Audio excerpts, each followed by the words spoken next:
ಈ ನಿಟ್ಟಿನಲ್ಲಿ ಪೀಣ್ಯ ರೋಟರಿ ಸಂಸ್ಥೆ ವತಿಯಿಂದ ಸಾವಿರಾರು ಅಂಗವಿಕಲರಿಗೆ ಕೃತಕ ಕೈಕಾಲುಗಳನ್ನು ಅಳವಡಿಸುವ ಕಾರ್ಯಕ್ರಮವನ್ನು ಮಾಡಿದ್ದು ಅಷ್ಟೇ ಅಲ್ಲದೆ ಸಂಜೀವಿನಿ ಆರೋಗ್ಯ ಚಿಕಿತ್ಸಾಲಯದಲ್ಲಿ 40,000 ಬಡ ಕುಟುಂಬದವರಿಗೆ ಮಹಿಳೆಯರಿಗೂ ಹಾಗೂ ಮಕ್ಕಳಿಗೆ ಉಚಿತ ಚಿಕಿತ್ಸೆಯನ್ನು ನೀಡಲಾಗಿದೆ. ಪ್ರತಿ ವರ್ಷ ಜೈಪುರ್ ಕಾಲನ್ನು ಅಳವಡಿಸಿ ಪೋಲಿಯೋ ಪೀಡಿತರಿಗೆ ಚಿಕಿತ್ಸೆ, ಮಕ್ಕಳ ಓದಿಗಾಗಿ ಹಾಗೂ ಮಧ್ಯಾಹ್ನದ ಊಟ ಮುಂತಾದ ಕಾರ್ಯಕ್ರಮ ಹಮ್ಮಿಕೊಂಡು ಯಶಸ್ವಿಯಾಗಿ ನಡೆಸಿಕೊಂಡು ಬರಲಾಗಿದೆ.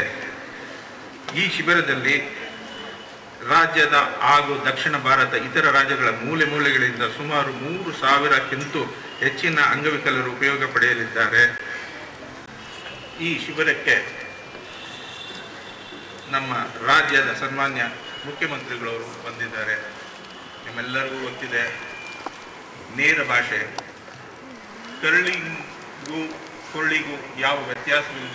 ಭಾಷೆ, ವ್ಯಕ್ತಿತ್ವ, ಏನೇ ಪರಿಸ್ಥಿತಿ ಇರಲಿ, ಏನೇ ಸಮಯದ ಅಭಾವ ಇರಲಿ, ಏನೇ ಇದಿರಲಿ, ಸದಾ ಹಸನ್ಮುಖಿಯಾದ ವ್ಯಕ್ತಿತ್ವ, ಏನೇ ಗೊಂದಲವಿರಲಿ, ಈ ರಾಜ್ಯದ ಜನತೆಯ